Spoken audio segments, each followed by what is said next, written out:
ముఖ్యమంత్రులు కేంద్ర మంత్రుల అధికారిక విదేశీ పర్యటనల విషయంలో అంతర్జాతీయ పరిస్థితులకు అనుగుణంగా విదేశాంగ శాఖ నిర్ణయం తీసుకుంటుందని కేంద్ర బొగ్గు గనుల శాఖ మంత్రి జి కిషన్ రెడ్డి చెప్పారు. నేతల పర్యటనకు అనుమతి ఇవ్వడం అనేది దౌత్య నిబంధనలు, అంతర్జాతీయ భద్రత తదితర అంశాలతో ముడిపడి ఉంటుందని, ఇందులో రాజకీయ కక్ష సాధింపులు ఉండవని స్పష్టం చేశారు.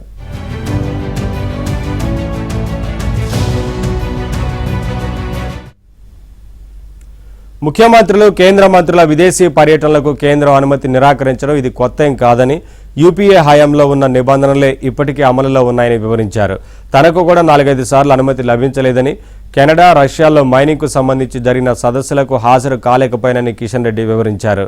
రాష్ట్రంలో ఫీజు రీయింబర్స్మెంట్ అమలు చేయలేకపోతున్న సీఎం రేవంత్ విదేశాల నుంచి కొత్త ఇంజనీరింగ్ కళాశాలలు తీసుకువస్తానని అనడం విడ్డూరంగా ఉందని కిషన్ రెడ్డి ఎద్దేవా చేశారు. 22A పేరిట నిషేధిత జాబితాలో చేర్చిన భూముల వ్యవహారంపై హైకోర్టు సిట్టింగ్ జడ్జి నేతృత్వంలో విచారణ జరిపించాలని డిమాండ్ చేశారు.